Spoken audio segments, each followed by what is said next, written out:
messieurs, bienvenue dans cette édition d'information sur For You Télévision. Vous regardez le grand journal et puis au sommaire, Guinée-Conakry gouvernance, des poursuites judiciaires ordonnées contre Alpha Condé. L'ancien président n'est pas le seul poursuivi par la justice de Conakry. En effet, plus de 180 autres de ses cadres font les frais de poursuites pour corruption. Le ministre de la Justice l'a annoncé le 3 novembre dernier.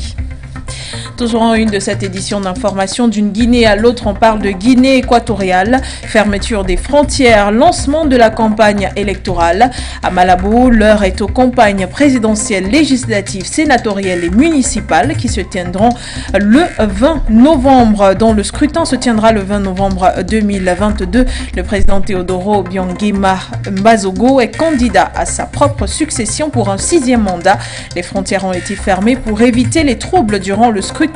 Mais pendant ce temps, les autorités sont accusées de ne pas respecter la libre circulation des biens et des personnes qui régissent la CEAC. Avec notre invité, on s'interrogera sur cette actualité. Toujours au sommaire de cette édition pour terminer, Cameroun, gouvernance, tic-tac, 40 ans pour Paul Biya. C'est que le 4 novembre 1982, l'ancien président Amadou Ahidjo annonçait sa démission. Paul Biya, alors Premier ministre, prend place et prête serment le 6 novembre de la même année après 40 ans de gouvernance. Que retiennent les Camerounais? Vous le saurez dans ce grand journal.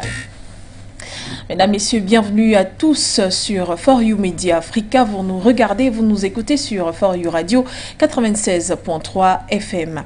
On démarre avec l'actualité en République centrafricaine où le président Faustin Archange Touadéra a accordé une audience aux différents juges de la Cour constitutionnelle ce 4 novembre 2022. Il était question d'une collaboration franche entre la haute juridiction et l'exécutif. À l'issue de ces assises, Jean-Pierre Ouaboué, président intérimaire de la Cour constitutionnelle, a déclaré que la rencontre visait à recréer une parfaite harmonie entre les deux, sans omettre de rappeler au chef de l'État que la Cour constitutionnelle reste, je cite, la gardienne de la Constitution et l'ordre constitutionnel. Fin de citation. Et selon le président de la Cour, le manque de collaboration entre les institutions de la République constitue le plus gros frein de la démocratie en pays centrafricain. Escale à présent en République démocratique du Congo où le président Félix-Antoine Tshisekedi Tshilombo s'est adressé à la nation le 3 novembre 2022. Dans son adresse, le chef de l'État a invité les forces armées à se mobiliser et à faire preuve de patriotisme pour assurer la sécurité face au mouvement du 23 mars. Retour donc sur les paroles de l'exécutif congolais dans cet élément signé Emma Moto.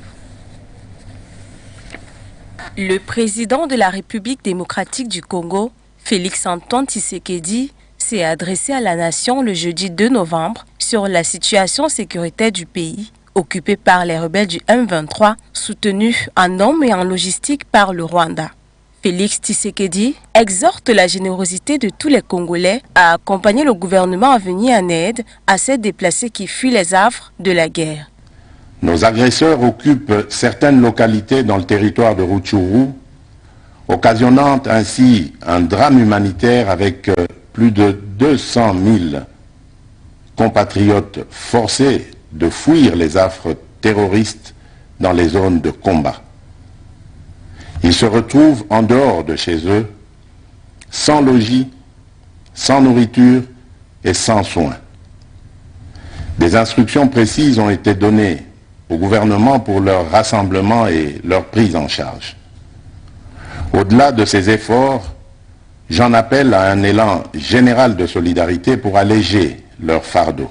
Pour le président congolais, le Rwanda souhaite s'approprier des minerais du Congo. C'est ce qu'il explique ce soutien au M23 afin de déstabiliser l'est du pays. Poursuivant dans sa lancée, Félix Tshisekedi n'a pas manqué de relever de nombreuses tentatives de paix, tentatives s'étant soldées sans résultat tangible.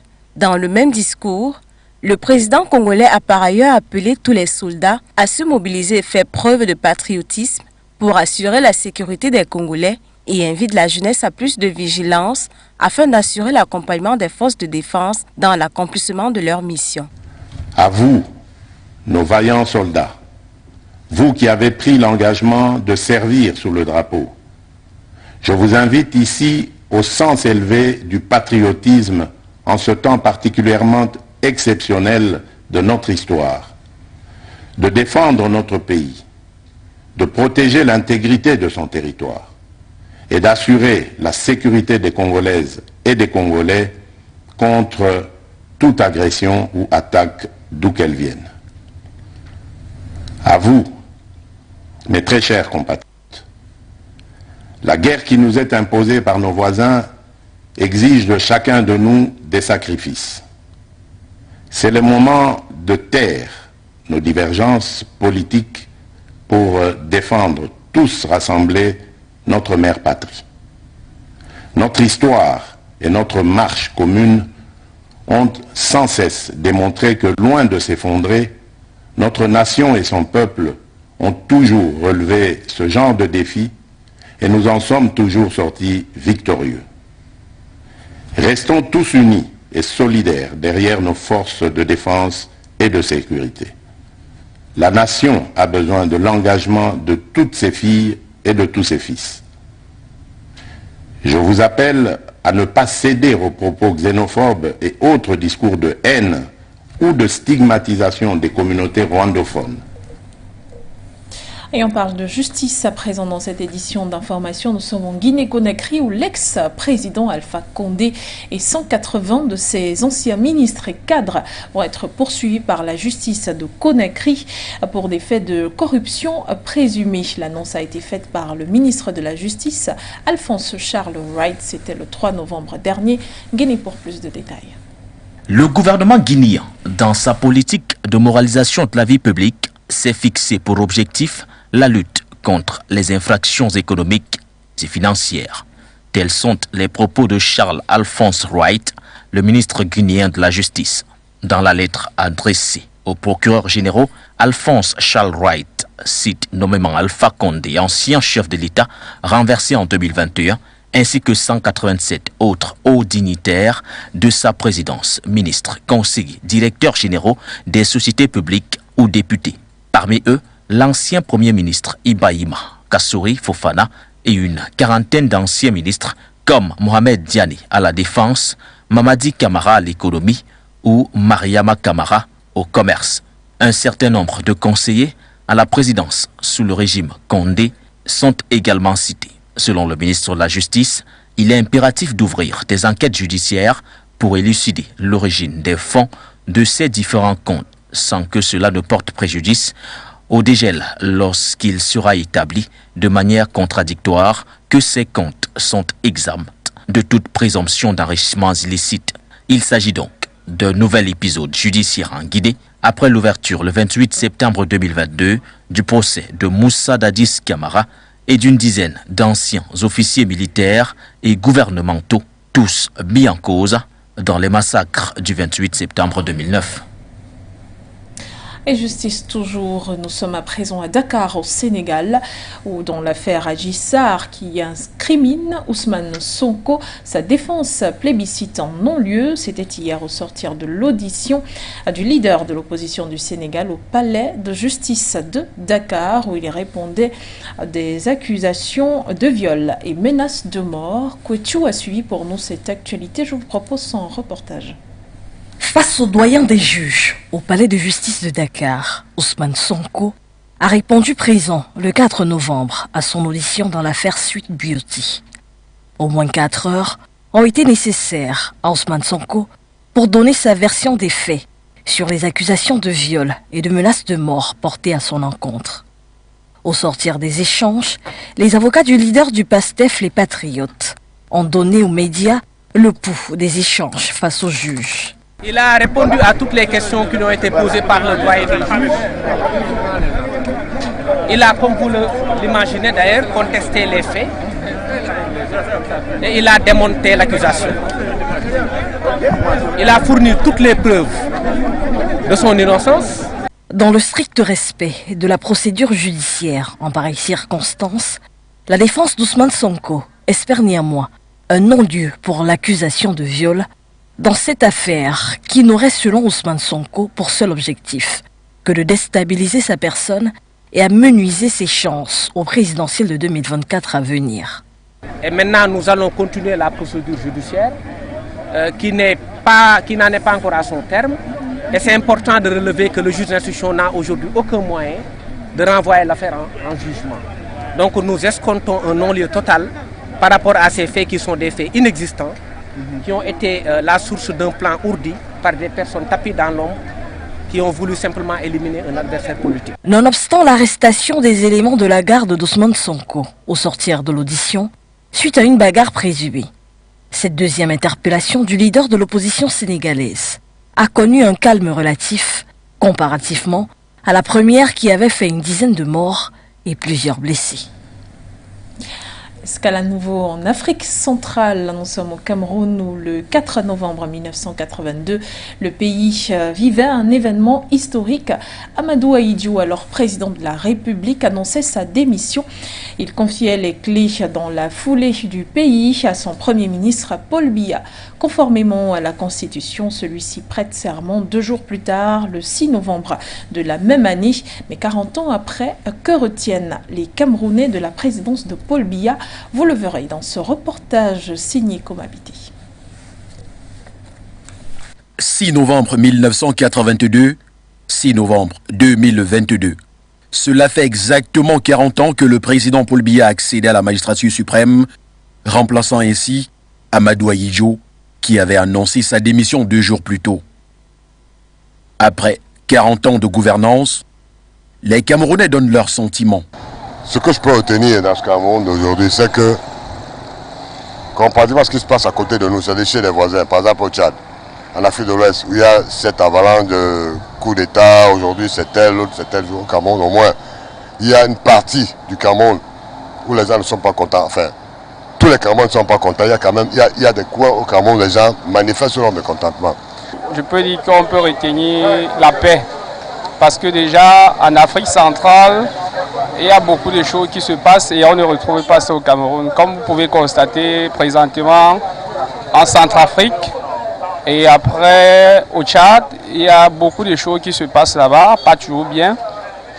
Et le Cameroun est un carrefour de paix. Honnêtement, je peux dire que malgré qu'il y ait un peu le chômage, comme partout ailleurs, mais il y a la paix. Et la paix, c'est le plus important. Et quand on a la paix, on peut faire plus. Surnommé l'homme lion d'Itoudi, le chef de l'État camerounais né dans la localité de Mvomeka au sud Cameroun en 1933, a gardé en lui le culte de la patience, ce qui n'a toujours pas fait l'unanimité de tous les Camerounais. Vraiment, il n'y a rien à retenir. Tout est négatif depuis 40 ans. Il n'y a jamais rien de mieux depuis qu'il est là. Par le passé, bon, nos enfants allaient à l'école. Quand ils sortaient de l'école, ils avaient de quoi faire. Aujourd'hui, on a des diplômés. Les diplômés qui sont sur le Benskin, les diplômés qui font le col bourse. Et vraiment, rien de positif. Tout a été négatif pour les 40 ans de règne de Paul Biya. Dans ses remarques faites au chef de l'État, l'on peut retenir des bons points qui font de lui l'un des chefs d'État africains qui a beaucoup œuvré pour la paix. Donc grosso modo, Paul Biya n'est pas un messie, c'est même pas le bon Dieu, vous savez. Mais ce que je retiens de lui, c'est qu'au moins le Cameroun peut se vanter d'être au moins en paix, même à 60% par rapport à ce qui se passe chez les voisins. On voit un peu ce qui se passe chez les Tchadiens. Vous voyez ce qui se passe comme excès de violence. Chez nous, on essaie de faire des efforts pour colmater les brèches. Mais franchement, à 40 ans, tout va de M. Biya, c'est vraiment, pour ne pas être excessif, vraiment, c'est pas fameux du tout. Pas fameux, ça il faut être honnête. J'ai rien contre lui, déjà il ne fait pas de la politique. Mais au constat de ce que nous vivons tous les jours, nous avons un facteur chez nous, la corruption, le népotisme, le clientélisme, le favoritisme. Donc ça veut dire que c'est des arguments qui n'ont pas trop pesé à son avantage en tant que président. Et surtout qu'il a le monopole de choisir les gens qu'il veut. Et à tout moment, il enlève qu'il veut, il met qu'il veut. Mais curieusement, 40 ans, ça n'a jamais pas... C'est pas décollé, quand même, il faut que ça bouge. 40 ans après, pendant que de nombreux observateurs s'interrogent sur le secret de sa longévité, le président Paul Biya entretient toujours le flou quant à une possible candidature à la prochaine présidentielle prévue en 2025.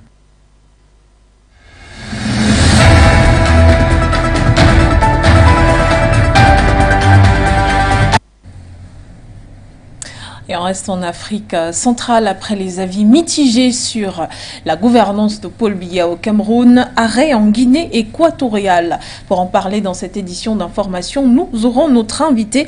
Toutes les frontières terrestres ont été fermées sur le territoire équato-guinéen pour une durée indéterminée. Les autorités justifient cette fermeture par la volonté d'éviter, je cite, l'infiltration de groupes qui peuvent tenter de déstabiliser la campagne présidentielle.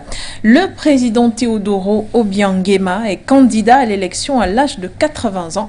Selon son entourage et nombre d'Équato-Guinéens, son bilan est un positif point pour sa campagne, mais surtout reste un atout majeur. Tché Elou Lewson, vous êtes l'invité de ce grand journal sur For You Media Africa. Bienvenue. Merci, Madame Begoudé Madame, pour cette invitation. C'est toujours un plaisir pour moi de partager le plateau avec vous et de donner ma perspective sur les sujets d'actualité. Et donc le président Teodoro Obiang Nguema, qui est candidat à sa propre succession à Komatou, selon son entourage, eh bien un bilan positif. D'aucuns parlent de paix, d'autres parlent de l'économie grandissante. Votre analyse sur la question? Je pense qu'il faut relativiser cette perspective, dans la mesure où on note que le président Teodoro Obiang Nguema Mbasongo est à son 6e mandat, seul candidat du PDGE, le Parti démocratique de la Guinée équatoriale, 43 ans au pouvoir, et on remarque quand même que c'est un pays fermé. D'ailleurs, ils viennent fermer les frontières.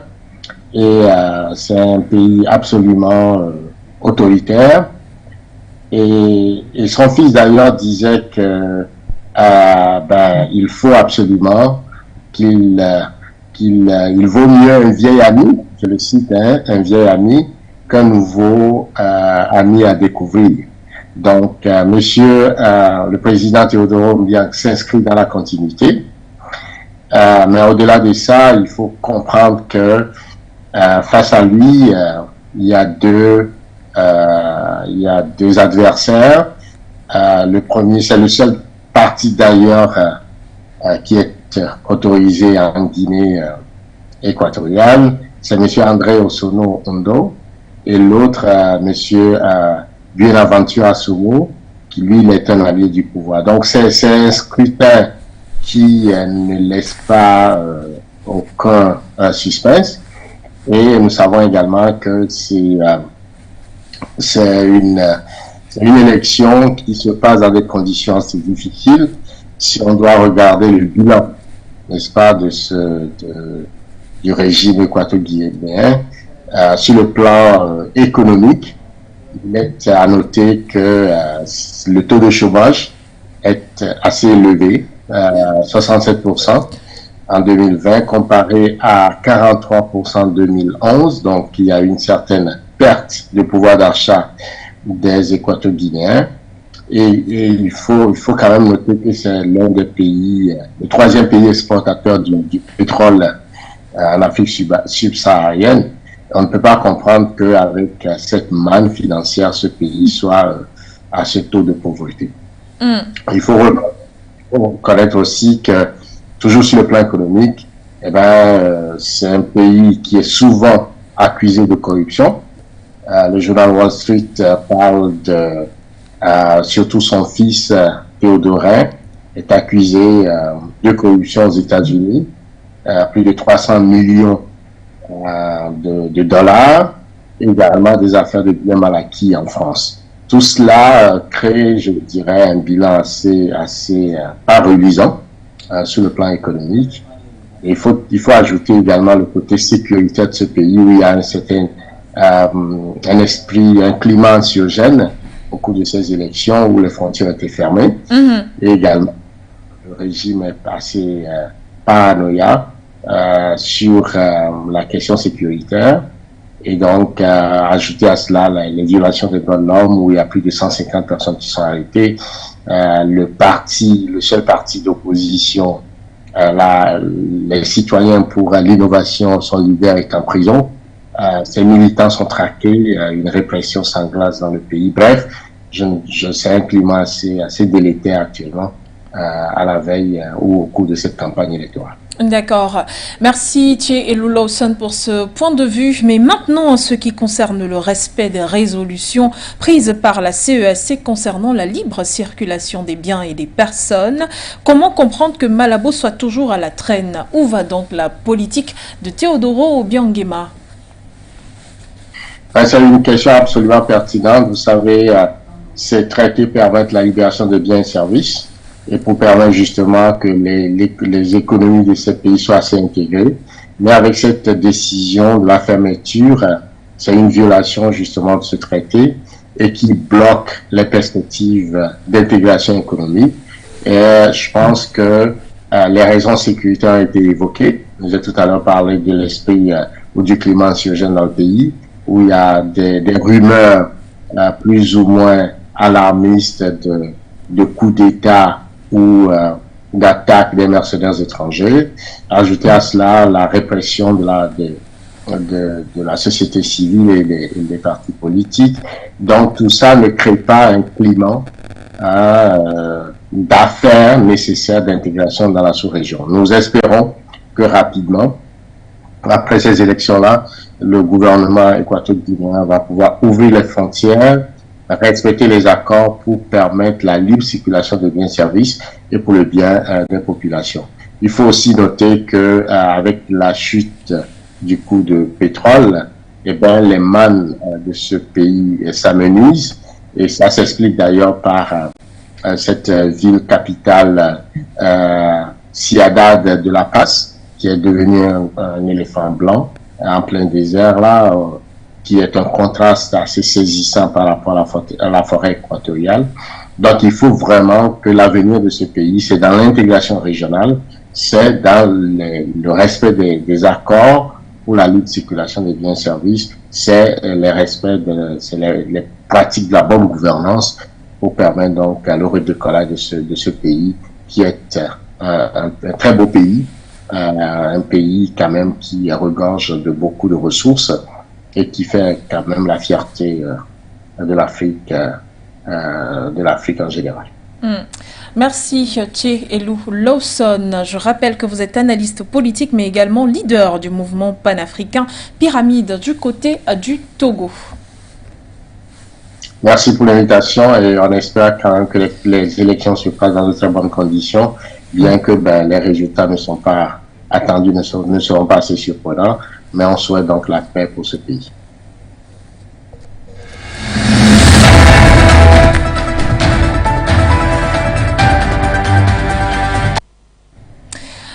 Hors des frontières africaines à présent, Olaf Scholz, chancelier allemand, s'est rendu à Pékin accompagné d'une délégation de chefs d'entreprise. Ceci pour rencontrer le président Xi Jinping.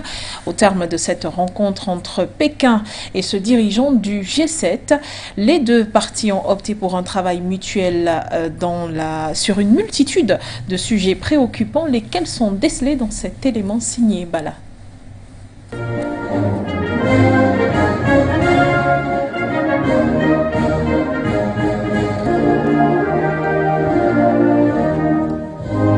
Il a été reçu ce vendredi 4 novembre au Palais du Peuple par le président chinois Xi Jinping. Le chancelier allemand, Olaf Scholz, est le tout premier dirigeant de l'Union européenne et du G7 à se rendre en Chine depuis le début de la pandémie à Covid-19. Le président chinois a affirmé que la venue de Scholz est bien, je cite, de renforcer la coopération pratique avec l'Allemagne. Et de son côté également, Olaf Scholz a indiqué qu'il souhaitait développer davantage la coopération économique avec la Chine en dépit de points de vue divergents. Parlant justement de divergence d'opinion sur cette visite, les Européens semblent être toujours sur la défensive.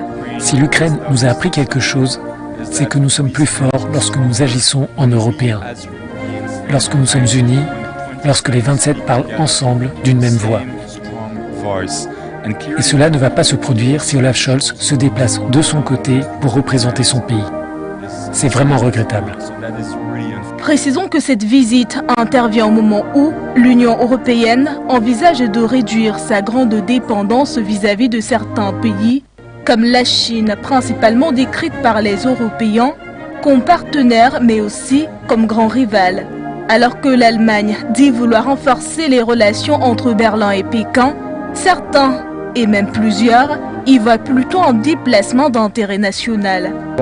Tout le monde dit que c'est le moment pour réduire la dépendance à l'égard de la Chine. Il faut au moins éviter de devenir plus dépendant et de s'enliser dans un système économique chinois qui se trouve dans un environnement de lutte en ce moment. Et je pense que c'est ce qui continue à mystifier les gens à propos de ce voyage parce qu'ils n'ont pas encore donné de message clair ou de véritable intention. Tentons de calmer les esprits. Olaf Scholz a promis de ne pas faire l'impasse sur les controverses au cours de cette visite. Et justement au cours de cet entretien, le président chinois Xi Jinping a quant à lui souligné la nécessité d'élargir la coopération entre la Chine et l'Allemagne en ces temps de changement et de bouleversement, mais aussi exprimer sa volonté d'œuvrer main dans la main avec cette nation européenne en faveur de la paix dans le monde.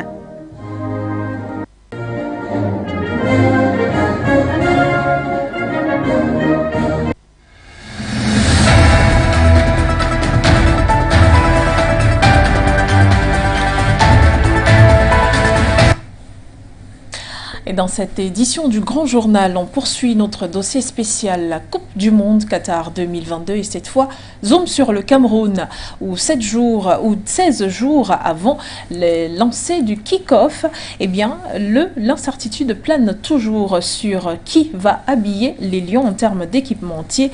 Et bien que la Fédération camerounaise de football se soit penchée sur One All Sport, le coq sportif ne compte pas lâcher l'affaire, conforté par une décision du tribunal de Paris.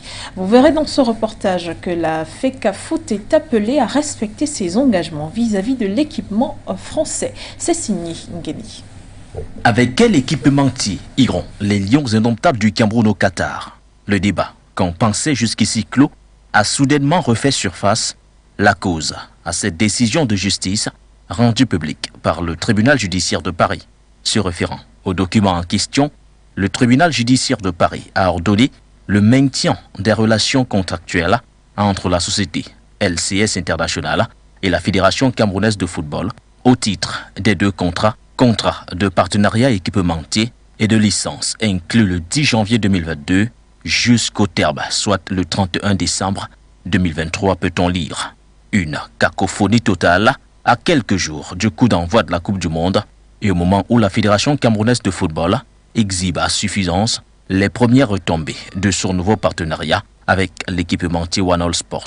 Selon la justice française, et en des termes plus simples, le contrat avec le coq sportif résilié par la Fédération camerounaise de football qui dénonce des manquements est toujours valable. Chose que refute catégoriquement la Fédération camerounaise de football qui annonce avoir fait appel de cette décision en reprochant au juge des référés de ne pas avoir tiré les conséquences de ses propres constatations, et ce, d'autant plus qu'elle a produit au juge toutes les pièces démontrant qu'il ne s'agissait pas d'une situation isolée, puisque depuis la signature des contrats, LCS International n'a jamais respecté les délais de paiement qui lui étaient impartis.